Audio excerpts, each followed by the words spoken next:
Baiklah, untuk menyingkat waktu, saya pada pagi hari ini dikasih materi menyampaikan tentang mempersiapkan generasi yang berkualitas ala Rasulullah SAW.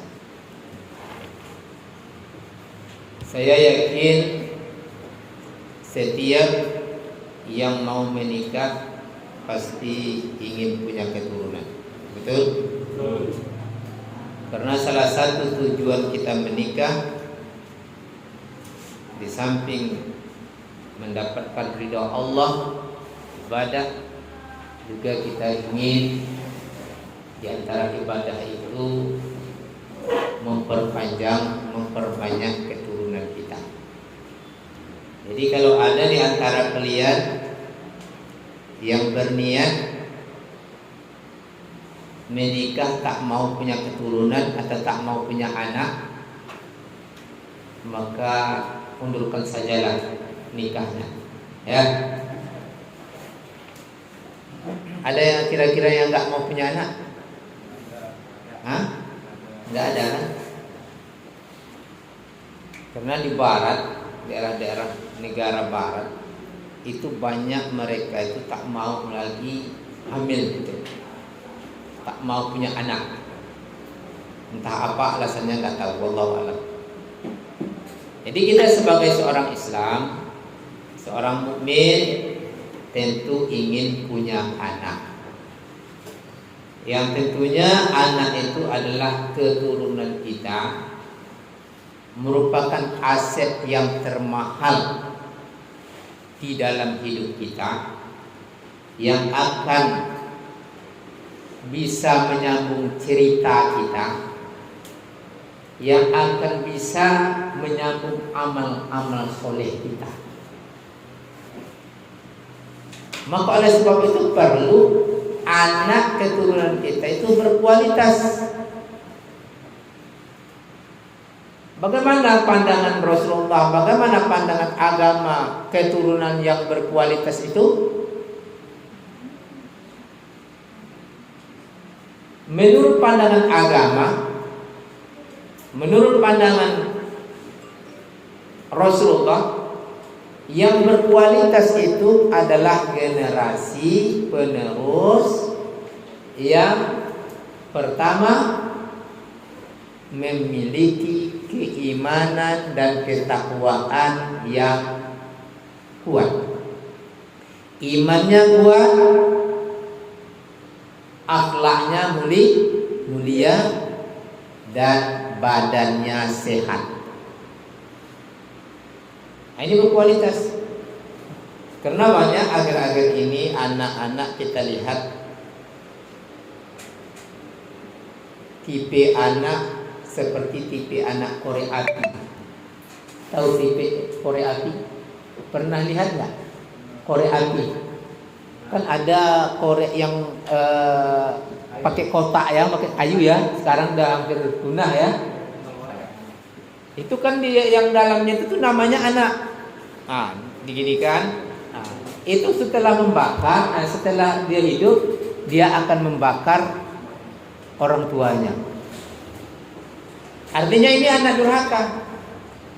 Ada juga anak yang kadang-kala anak itu seperti anak peluru. Tahu anak peluru? Ya? Tahu anak peluru?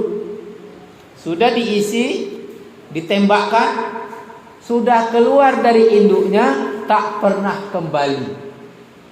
Dan nggak tahu lagi rimbanya. Sampai mati, nggak tahu, nggak kenal dengan ibunya. Dia kenal dengan bapaknya. Inilah biasanya anak-anak diadopsi, ya, atau anak-anak merantau yang tak pernah kembali. Ada anak lagi namanya anak sengkalan. Tahu sengkalan? Orang kampung ada sini nggak? Ada yang orang kampung nggak? Nah, tahu nggak sengkalan? Masa orang kampung nggak tahu sengkalan? Kalau apanya kan ada, kita di dapur tuh kan ada batu kan, untuk apa, cabai. Lagan namanya. Lagan. Kalau bahasa kampung saya di sana itu cubit namanya. Jadi lagat itu kan ada anaknya namanya batu kecil, itu kan namanya anaknya. Itu sampai hampir cekung dia tetap di sini. Terus begitu. Ini tipe anak yang selalu minta duit sama orang tuanya terus. SD minta duit wajar, SMA minta duit boleh, kuliah minta duit perlu, mau punya suami, punya istri minta duit,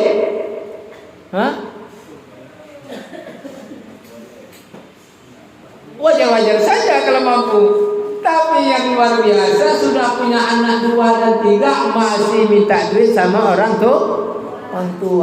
Tak pernah menyenangkan orang tua, minta duit terus, nyusahkan orang tua misalnya. Jadi kita tidak ingin seperti itu. Jadi yang kita inginkan adalah anak Rabbana hablana min azwajina wa min zurriyatina qurrata a'yuni waj'alna lil muttaqina imama. Apa ujung doa itu? Anak yang kita inginkan anak yang sangat menyenangkan hati kita. Anak yang apa lagi? Dia menyenangkan hati kita dan bisa jadi imam. Imam siapa? Tidak tanggung-tanggung. Imam orang-orang yang beriman. Ini yang kita inginkan. Maka oleh sebab itu, untuk mendapatkan generasi yang berkualitas ini, perlu kita memenuhi beberapa syarat. Karena ada acuannya. Jadi generasi yang berkualitas itu ada acuannya. Tak bisa kita sembarangan. Jadi berkualitas di sini itu makanya kita khususkan ala Rasulullah. Bagaimana generasi berkualitas yang menurut Rasulullah Sallallahu Alaihi Wasallam. Yang pertama, generasi yang berkualitas itu adalah imannya kuat. Yang kedua apa? Takwanya, akhlaknya mulia. Yang ketiga apa? Fisiknya sehat. Itu makanya Islam itu melarang manusia umat Islam ini makan atau minum minuman yang beralkohol memabukkan. Itu sebenarnya alasan kenapa diharamkan minuman keras, karena dapat merusak apa? Merusak pertama fisik, yang kedua merusak akal. Maka orang-orang biasanya minuman keras, alkohol, narkoba, ya kan? Itu biasanya badannya bisa gemuk dia, tapi otaknya sudah nggak waras. Itu maka diharamkan. Dalam Islam diharamkan nisab lem, betul nggak? Kenapa? Karena jangan otak kita tuh terlem oleh dia. Ya enggak? Karena kalau otak sudah kena lem nanti ya, itu lebih parah dari narkoba. Kalau narkoba dia akan mengalir ke darah kita itu selama 40 tahun. Mengalir terus ya. Kalau kita sudah berhenti dia tetap ada. Itu makanya dianjurkan pengobatan nabawi apa? Namanya bekam. Jadi kalau ada di antara kalian ini wajahnya bagus-bagus ini ya. Ada narkoba, candu narkoba, tobat dia, maka dianjurkan berbekam setiap bulan. Tahu bekam? Apa? Penghisapan darah dari titik-titik yang disunatkan. Kalau lem lebih bahaya daripada itu. Itu akan merusak jaringan-jaringan otak kita. Jadi kalau yang perempuan-perempuan ini tanya calonnya dulu, pernah hisap lem nggak? Pernah gitu dulu nggak? Tanya gitu.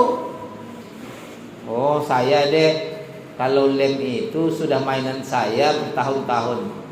Sampai-sampai lem itu dari lem apa saja ada, lem cap kambing, lem cap babi, rusa, macam-macam. Ada lemnya. Oh, luar biasa. Kalau begitu Bang, batal kita menikah. Sanggup apa itu? Gitu sampai di situ. Kenapa? Karena salah satu syarat kita mencari untuk berkualitas itu harus ada bobot dan bibit yang sehat. Bibit dari siapa? Bibit dari laki-laki. Bibitnya harus berkualitas, bersertifikat. Ya. Sawit aja kalau kita mau menanam itu adalah sawit yang bersertifikat, ya kan? Ini enggak, kadang-kadang dia ambil, dia dicabut, sembarang cabut saja. Jangan-jangan itu sawit yang enggak bagus ya, dimakan hama lagi, banyak penyakit, itu yang dicabut, dibawa ditanamkan. Dipupuk sebanyak-banyaknya enggak mau berbuah juga. Malah ditambah pupuknya menjadi sawit jantan ya. Ini bahaya. Bibit perlu, bibitnya berkualitas, bersertifikat. Yang kedua, lahannya harus subur. Lahan itu perempuan. Bibit bagus, lahan nggak bagus. Lahan kering, kerontongan, tanam pada pasir yang tandus.